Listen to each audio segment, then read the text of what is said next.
North Carolina for yielding me the customary 30 minutes, and I yield myself such time as I may consume. Gentleman's recognized. Mr. Speaker, this process, an abomination, legislative malpractice. Final text of this bill came out less than 24 hours ago. We met in committee an hour after it was posted, and now we're here considering a rule that only allows for 1 hour of debate. This bill is within the jurisdiction of 12 different committees. 1 hour is ridiculous. And every minute we're finding out new things that were snuck into the bill, a tax cut for whalers, and now we're learning about a gambling tax. Republican leadership and the White House are jamming this bill down our throats. And for what? We are not on a deadline, no looming crisis. We're here because Donald Trump wants a 4th of July party to celebrate this garbage bill. He wants fireworks and flags and cameras, not for this country, but for himself. So he says, close your ears, close your eyes, and vote for this bill. Honestly, sounds more like a cult than a Congress to me. Some Republicans promised their voters no cuts to Medicaid, no new debt. Now they're flipping faster than pancakes at a campaign breakfast. The House passed it, hoping the Senate would kill it. The Senate passed it, hoping the House would grow a spine. Everyone is playing a game of legislative chicken, voting for a bad bill and thinking the other chamber will be the one to fix it. This is nuts. And Trump says, have fun and vote yay. Have fun gutting Medicaid? Vote yay on taking away food from poor families? Are you serious? This bill is catastrophic. It is not policy, it is punishment. Let's talk facts. It slashes Medicaid, cuts Medicare, dismantles the ACA. It shutters rural hospitals, closes nursing homes, wipes out health centers. It takes food off kitchen tables, throws clean energy workers out of jobs, spikes utility bills. And why? So billionaires and oil companies can cash in. Big oil gets handouts, billionaires get tax breaks, working families get scraps, if that. Jeff Bezos just had a $50 million wedding in Venice, and they want to give him another tax break. Meanwhile, families making under $50,000 a year, well, they get less than $1 a day in tax cuts. You can't even buy a cup of coffee with that. And the cost, over $3 trillion added to the debt and a $5 trillion debt ceiling raise, brought to you by the very people who won't shut up about so-called fiscal responsibility. This isn't tax reform to relieve the middle and working class. It is a robbery that will result in the largest transfer of wealth from the poor to the rich our country has ever seen. So let's not lie to the American people. This is about taking from the most vulnerable to pay off the already powerful. It is about pleasing one man who's holding this Congress hostage with primary threats and social media tantrums. This bill is cruel, it is cowardly, it is a betrayal of everything this country is supposed to stand for. I reserve my time. Gentleman reserves the balance of his time. Gentlewoman from North Carolina. Thank you, Mr. Speaker. I'm proud to yield 3 minutes to the gentleman from New York, Mr. Langworthy. Gentleman's recognized for 3 minutes. Thank you, Mr. Speaker, and thank you, Madam Chairwoman. I rise today in strong support of the rule to consider H.R. 1, the one big, beautiful bill, because the stakes for the American people could not be higher. We are rapidly approaching a fiscal cliff. If we do nothing, the Trump tax cuts, the most pro-growth tax reforms in generations, will expire. That means higher taxes on nearly every American. That means a gutted child tax credit. That means small businesses losing the tools they need to survive and to thrive. That means less take-home pay for working families already that have been crushed by the Biden-era inflation. This isn't some hypothetical scenario. This is the Democrats' game plan. They want to raise taxes. They want to punish success. They want more people dependent on government and fewer people building independent lives. And Republicans will not let that happen. With H.R. 1, we're stepping to lock in the Trump tax cuts permanently and to provide targeted new relief to the workers and to the families who keep this country running. Seniors, tipped workers, and those putting in overtime to get ahead. But, Mr. Speaker, this bill also takes a critical step to protect and to strengthen Medicaid, a vital program for millions of Americans. And let me be very clear about something, that this isn't anything radical. We're restoring the same common sense work requirements that President Bill Clinton signed into law into the 90s, one of the most popular things he did. And back then, a Democratic president worked with a Republican Congress to say that if you're able-bodied and adult without dependents, receiving government assistance, you should be expected to work, train, or volunteer and participate in the economy. And ladies and gentlemen, it worked. Poverty dropped, employment rose, and millions of Americans moved from welfare to work and independence. But Democrats today have abandoned that model. They want permanent government dependency. They'll oppose any form of accountability, and they'll vilify anyone who dares to suggest that opportunity should come with responsibility. Well, Republicans are standing up for what works and what's right, and we're saying Medicaid must remain a lifeline for the truly vulnerable, children, seniors, the people with disabilities, and low-income parents. But for able-bodied adults without kids, yes, you should try to work, just like in the 90s, just like under President Bill Clinton. This isn't extreme. It's not partisan. It's proven policy that respects both taxpayers and lifts people up. Mr. Speaker, this bill delivers economic relief, fiscal sanity, and basic fairness, and it secures the future of our economy and our safety net. Let's choose the path that's been tested and proven to work. Let's approve this rule. Let's pass one big, beautiful bill, and let's get this country back on track. I yield back, Mr. Speaker. Gentleman yields back the balance of his time. Gentleman from Massachusetts. Mr. Speaker, I want to alert all members to something about this rule. It has a mistake in it. Republicans have rushed this process from the very beginning to meet Trump's artificial July 4th deadline, and this rule is no exception. We found an error in the rule at 2 a.m. this morning after the Rules Committee reported the rule. This is going to sound a little in the weeds, but they forgot to do something called considering the previous question as ordered on their big, ugly bill. Now, let me put that in English. What that means is they won't have an escape hatch once they start debate on this bill. So if they started and they realize they don't have the votes, they still have to take the embarrassing vote. There are also other consequences, but this Speaker's timeout authority is the one Republican leadership is most afraid of. Now, I expect they'll try to fix this with an amendment, but I have a question for members. If this Republican leadership cannot get a one-paragraph rule right, can we really trust them to get a 870-page bill right?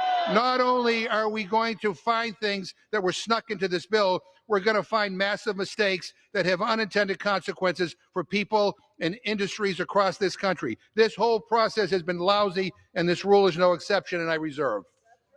Gentlewoman from North Carolina. Thank you, Mr. Speaker.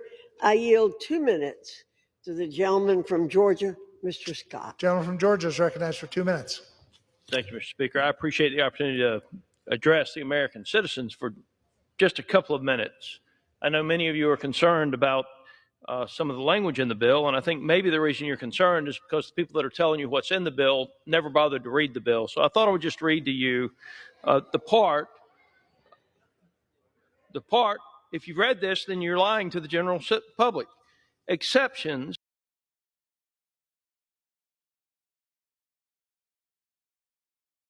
and this is on the SNAP, exceptions, paragraph 2, shall not apply to an individual if the individual is under 18 or over 65 years of age, medically certified as physically or mentally unfit for employment, a parent or other member of a household with responsibility for a dependent child under 14 years of age. So when the Democrats are telling you that we're kicking disabled people off of SNAP or we're kicking disabled people off of Medicaid, it is an absolute lie. Page 16, page 17 of the legislation. It will take about 60 seconds to read it. That's exactly what it says. Thank you, and I yield the remainder of my time to the gentlelady from North Carolina. Gentlewoman reserves. Gentleman from Massachusetts. Mr. Speaker, there's a lot of low energy on that side, but I now want to yield to 1 minute to the gentleman from New York, the distinguished ranking member of the House Committee on House Administration, Mr. Morelli. Gentleman's recognized for 1 minute. Thank you to my good friend, the gentleman from Massachusetts, the ranking member of the Rules Committee for yielding. Mr. Speaker, as we reach the apparent conclusion of this absurd exercise, it's worth asking, what's the purpose of this bill? This bill that will strip away health insurance from nearly 17 million people, devastating communities like mine in Rochester, New York. This bill that will recklessly eliminate food assistance for nearly 3 million Americans, including nearly 1 million senior citizens. This bill that explodes the deficit by $3.3 trillion. But for what? Well, Mr. Speaker, sometimes the simplest explanation is closest to the truth. We all saw the gaggle of billionaires sitting behind Donald Trump on Inauguration Day earlier this year. The driving force behind this entire legislative effort has been to grant handouts to those same billionaires and special interests, all at the expense of hardworking families.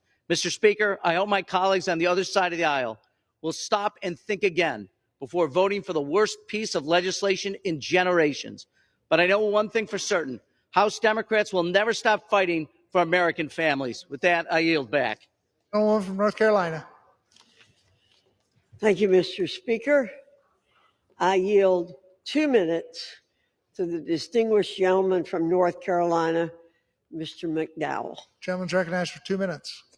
Thank you, Madam Chair. Mr. Speaker, today we take another big step towards delivering a course correction for our country.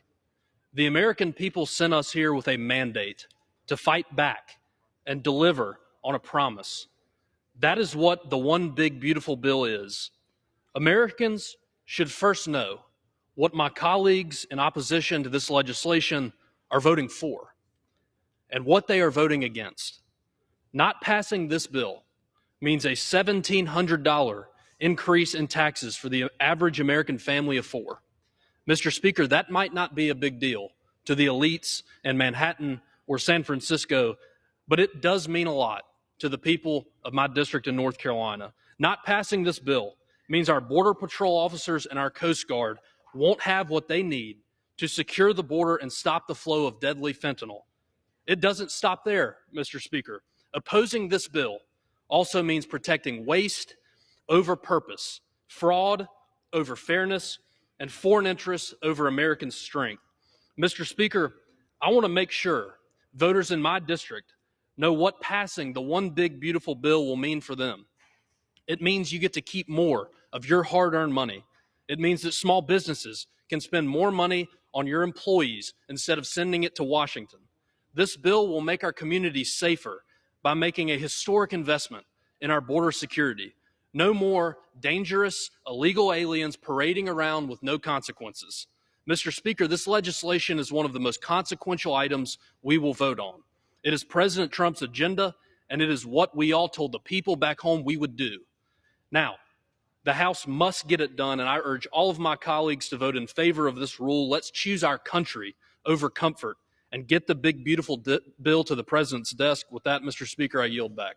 Gentleman yields back the balance of his time. Gentleman from Massachusetts. Mr. Speaker, the gentleman's from North Carolina. I know a senator from North Carolina who disagrees with everything he just said, and including a lot of hospitals in North Carolina that disagree with what he just said. I now yield 1 minute to the gentleman from Maryland, the distinguished ranking member of the Committee on the Judiciary, Mr. Raskin. Recognized for 1 minute. I thank the gentleman. Mr. Speaker, I found the preamble to this big, ugly bill.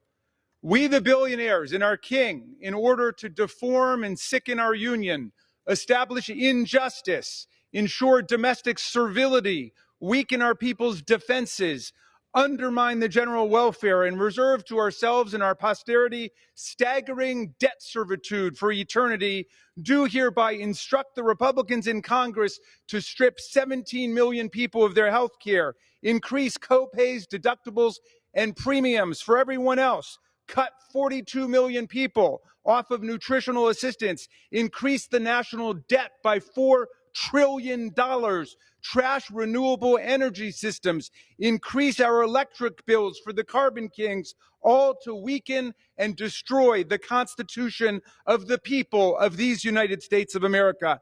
Please include this preamble in the legislative record. I yield back. Gentleman yields back. Gentlewoman from North Carolina. I reserve, Mr. Speaker. Gentlewoman reserved. Gentleman from Massachusetts. Mr. Speaker, I yield 1 minute to the gentleman from California, the distinguished ranking member of the Committee on Oversight and Government Reform, Mr. Garcia. Gentleman's recognized for 1 minute.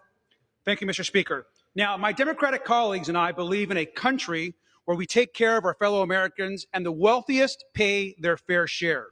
But Republicans are fighting for the biggest ripoff in American history and the biggest attack on our social safety net in decades. If this bill passes, 16 million people are going to lose their health insurance. They will take away basic food assistance from millions of veterans, seniors, and kids. Because of this bill, the poorest 10% of Americans are going to lose $1,600 per person on average, while the richer only get richer. It's a transfer from the poor and the middle class to the wealthiest. And it does all of this while increasing debt over $3 trillion. What happened to fiscal responsibility? That means that our grandkids will fund a tax cut for Elon Musk. Now, while I'm proud that we are defeating a number of extremely concerning provisions in this House bill, this is our last chance to stand up for our values. I urge my colleagues to vote no on this big BS bill. The American people are watching, and I yield back. Gentlewoman from North Carolina. Thank you, Mr. Speaker. I yield 2 minutes to the gentleman from Florida, Mr. Herodopoulos. Gentleman's recognized for 2 minutes. Thank you very much. Promises made, promises kept. Voters wanted change for one simple reason. It was too expensive to live in America the last 4 years. Gas prices, rent prices, food prices up radically.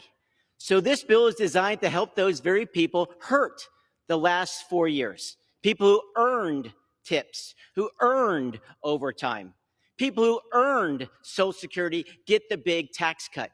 And let's be clear here so the American public hears it loud and clear. The current tax rate on the wealthiest Americans is 37%. Under this bill, it remains at 37%. And at the same time, we're protecting the most vulnerable. Please read the bill. You'll see that seniors in nursing homes, unaffected. You will see that persons who are disabled, unaffected. Pregnant women on Medicaid, unaffected. And low-income kids, because their parents aren't making much, unaffected. Isn't it nice to see that Washington actually keeps its promises from the campaign trail? This is a welcome change just because Donald Trump said we're going to bring America back by putting more money back in their pockets instead of sending it up here to Washington, D.C. And he promised a secure border, 99% reduction in the number of people coming across the border illegally. That is action.